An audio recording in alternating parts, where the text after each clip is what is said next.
Disclaimer: this video contains religious themes, beliefs, and personal interpretations intended for informational, educational, and inspirational purposes only.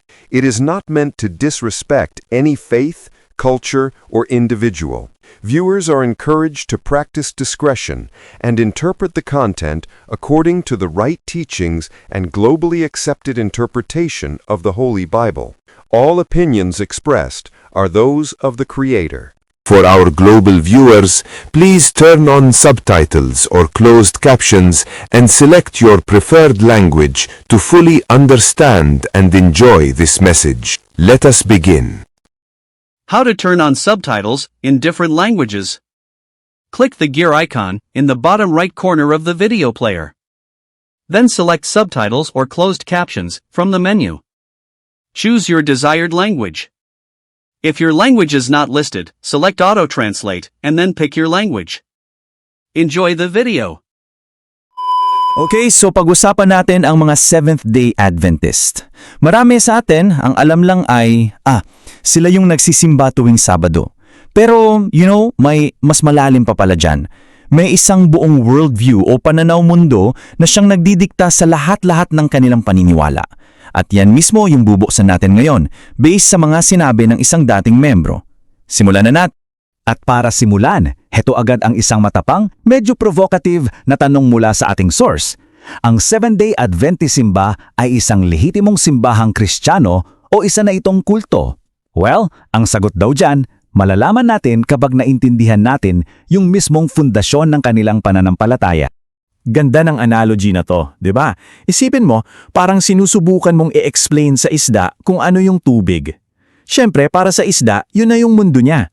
Ganyan daw ang worldview. Ito yung tubig na kinalalagyan natin na humuhubog sa lahat ng nakikita at iniisip natin. Madalas, hindi man lang natin namamalayan. At dito na nagiging crucial yung usapan natin. Kasi ayon sa source para sa mga SDA, hindi lang ito tungkol sa iilang doktrina na medyo iba. Hindi. Ito raw ay isang kompletong worldview. Parang ibang set ng salamin na suot nila, kaya naman yung nakikita nila ay talagang ibang-iba kumpara sa tradisyonal na Kristyanismo. So ano ba yung makina na nagpapatakbo sa buong sistema nila? Lahat daw ay umiikot sa isang konsepto na tinatawag nilang The Great Controversy o ang malaking tunggalian. Ito raw ang puso, ang mismong operating system ng kanilang buong teolohiya. Okay, so heto yung kwento. Ito yung pinaka-origin story ng lahat. Sinasabi na bago pa man likhain ang mundo, nagkaroon ng gulo sa langit. Nung itinaas daw ang anak, si Lucifer naman na insecure, na inggit. At ang naging akusasyon niya, sabi niya, hindi mga tanungan niyang batas ng Diyos, imposibleng sundin yan. Kaya, ang mundo natin, itong Earth, ay nilikha bilang isang test case. At ang misyon ni Jesus, hindi lang para tubusin tayo sa kasalanan, kundi para patunayan sa buong universe, lalo na kay Satanas, na mali siya, na possible palang sundin ang batas ng Diyos. Diyan umiikot ang lahat. So isipin nyo to, sa worldview na to, parang nasa isang cosmic courtroom tayo. Ang Diyos ang nasa sakdal, si Satanas ang taga-usig, at ang ebidensya, tayo. Ang pagsunod natin sa batas ay nagiging parte ng pagtatanggol o pag-vindicate sa karakter ng Diyos. Medyo mabigat, no? At dahil nga sa Great Controversy worldview na yan, halos lahat ng pamilyar na konseptong Kristiyano, nagkakaroon ng ibang kahulugan. Tingnan natin. Halimbawa, yung Ebanghelyo. Sa karaniwang pagkakaintindi, ito yung good news na ligtas na tayo dahil sa ginawa ni Kristo. Pero sa pananaw ng SDA, may kasama yang parang assignment. Hindi lang ito tungkol sa kaligtasan mo, kundi tungkol din sa pagpapatunay sa karakter ng Diyos sa pamamagitan ng pagsunod mo sa batas. Pati yung konsepto ng Trinidad, iba rin. Hindi sila naniniwala sa isang pagkadiyos na may tatlong persona. Para sa kanila, tatlong magkakahiwalay na physical being sila. Tatlong literal na nilalang na iisa lang daw sa misyon at layunin. So isipin nyo, parang isang heavenly team sila. At ito, napaka-critical. Ang misyon ni Jesus. Sa Orthodox view, si Jesus ang ating substitute. Siya ang nagbayad para sa atin.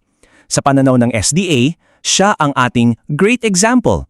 Ibig sabihin, ang pangunahing ginawa niya ay ipakita sa atin na, kaya to guys, posibleng sundin ang 10 utos ng perfecto.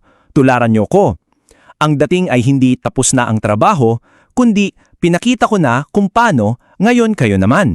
Okay, so paano tumatayo at nananatiling matatag ang buong worldview na ito? Sinasabi na may dalawang pangunahing haligi yan, isang partikular na propeta at isang partikular na utos. At dito napapasok ang pinakasentral na figura, marahil, sa labas ng Heavenly Trio, si Ellen G. White. Siya ang itinuturing na propeta ng Seventh-day Adventism. At lahat ng mga unique na doktrinang ito, sa kanya raw kinonpirma. Gaano siya kahalaga? Well, ang mga pangiti niya ang nagbigay ng, kumbaga, stamp of approval sa mga doktrina nila. Siya raw yung nakita sa langit na may halo of light sa paligid ng ika-4 na utos, yung Sabbath. At ang mga sinulat niya, hindi lang basta libro yan. Itinuturing niya na spirit of prophecy, na si Jesus mismo raw ang nagsasalita sa pamamagitan niya. Kaya para sa kanila, siya ang patunay ng SDA Church, ang tunay na simbahan sa mga huling araw. Ngayon, pumunta naman tayo sa pangalawang haligi, ang Sabbath. At mabigat yung salitang ginamit ng source para i-describe ito, ang gintong guya raw ng kilusan. Ibig sabihin, ito ang sentro ng lahat, ang pinaka-inaalayan ng atensyon, halos sambahin na raw sa sobrang importansya. Kasi para sa kanila, ang Sabbath ay hindi lang isang araw ng pahinga. Ito na raw yung magiging seal of God. Ito ang magiging ultimate loyalty test sa mga huling araw. Yung mga nag-iingat ng Sabbath, sila yung mga tunay na sumasamba sa Diyos. At yung mga sumasamba sa linggo, sila raw yung tatanggap na mark of the beast. Ganun siya kasentral sa buong great controversy narrative. Okay, ang lalim ng teolohiya, no? Pero ibaba natin to. Sa totoong buhay, ano ba ang epekto ng lahat ng ito sa puso at isipan ng isang ordinaryong miyembro? At dito raw papasok yung tanong na laging ginagamit ng ating source, si Miles Christian, kapag nakikipag-usap sa mga Adventist. Isang simpleng tanong lang, may kapayapaan ka ba sa Diyos? Simple pakinggan, pero napakabigat pala ng tanong na yan sa loob ng kanilang sistema. At ito pala yung dahilan. Ayon sa kanya, hindi sila pwedeng magkaroon ng tunay na kapayapaan. Bakit? Kasi naniniwala sila sa isang investigative judgment kung saan ngayong mismo binubuklat daw ni Jesus ang libro ng buhay mo. At kung may isang kasalanan ka lang na nakalimutan mong i-confess, yun na, mananatili yun laban sa'yo at hindi ka makakapasa.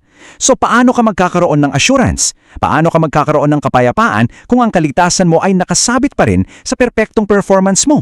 At dito natin tatapusin sa isang tanong na sana ay pag-isipan nating lahat. Kung pare-pareho man ang mga salitang ginagamit natin, mga salitang tulad ng Jesus, Ebanghelyo, kaligtasan, pero sa ilalim pala nito, magkaiba ang kahulugan. Nag-uusap pa ba tayo tungkol sa iisang pananampalataya? Ipinapakita lang nito kung gaano kahalaga na unawain hindi lang ang mga salita, kundi ang buong worldview sa likod ng mga ito. Please like, share, hit the notification bell, and subscribe to support this ministry. Let us all remember, no matter what others say, the truth is, Jesus Christ is our Lord, our God, and our one and only Savior.